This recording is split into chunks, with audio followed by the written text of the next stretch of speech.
Value research Hindi के podcast में आपका स्वागत है। आप सुन रहे हैं फर्स्ट पेज कॉलम, जिसे धीरेन्द्र कुमार ने लिखा है। क्या एआई सचमुच एक बबल है? एआई एक बबल है या नहीं, ये बात उतनी मायने नहीं रखती जितनी ये कि आप खुद किसी बबल की तरह व्यवहार कर रहे हैं या नहीं। आजकल जिससे भी मिलता हूँ वो एक ही सवाल पूछता है, क्या एआई एक बबल है? मैंने अपने मिंट के कॉलम में इस पर लिखा था और मेरा जवाब सुनकर लोग अक्सर निराश हो जाते हैं, क्योंकि सच ये है कि ये सवाल पूछने लायक है ही नहीं। चलिए बताता हूँ क्यों। 1990 के दशक के आखिर में, तब तक मैं पैसों के बारे में लिखते हुए कई साल गुजार चुका था और मेरे आसपास लगभग हर कोई ये मानता था कि इंटरनेट दुनिया बदल देगा।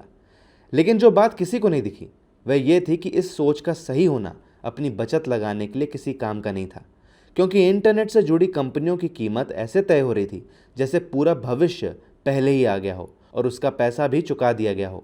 जब सन 2000 में ये स्टॉक्स गिरे तो इंटरनेट उनके साथ नहीं गिरा, लोग इसे पहले से भी ज़्यादा इस्तेमाल करने लगे और जो कंपनियां असल में मतलब रखती थीं वे बढ़ती रहीं। सोच सही थी लेकिन कीमतें गलत थीं और इन दोनों के बीच की खाई पाटी नहीं जा सकती थी।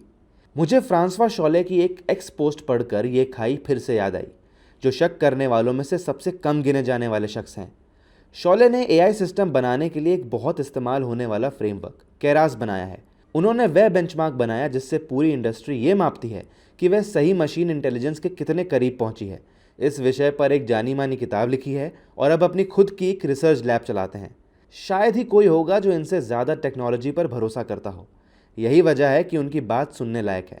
उनका कहना है कि कोई चीज़ बबल हो सकती है, भले ही टेक्नोलॉजी पूरी तरह काम करे, भले ही उसके ग्राहक बेताब हों, भले ही वह पहले से पैसा कमा रही हो और भले ही आगे उसकी मांग की कोई सीमा ना हो।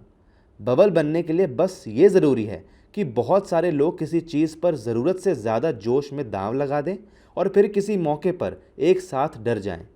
जो बात याद रखने लायक है वह शॉले ने जैसे चलते चलते कह दी, बबल टेक्नोलॉजी की कोई खासियत नहीं है, ये उन लोगों की खासियत है जो खरीद रहे हैं। 19वीं सदी में रेलवे असली भी थी और बबल भी, और जब हम कहते हैं कि कोई बबल फूट गया तो हम सिर्फ ये कह रहे होते हैं कि कीमतें गिर गईं और पैसा डर गया। हम खुद भी इसकी रिहर्सल कर चुके हैं। जब सन 2000 में टेक्नोलॉजी स्टॉक्स गिरे तो उनमें शामिल बेहतर भारतीय सॉफ्टवेयर कंपनियां असल में मजबूत कारोबार की थीं, जो आगे भी 2 दशकों तक बढ़ती रहीं। फिर भी उनके शेयरों ने अपनी ज़्यादातर कीमत गंवा दी और उन्हें फिर से उठने में सालों लग गए। कुछ साल बाद 2008 की गिरावट से पहले यही बारी इंफ्रास्ट्रक्चर, पावर और प्रॉपर्टी की थी।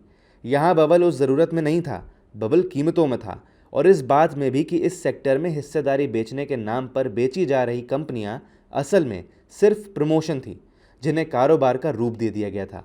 इसका मतलब यह है कि आज हर कोई जो सवाल पूछ रहा है कि क्या आर्टिफिशियल इंटेलिजेंस एक बबल है, उसका जवाब पहले से नहीं दिया जा सकता, क्योंकि ये लाखों घबराए हुए अनजान लोगों के आगे के बर्ताव पर निर्भर करता है।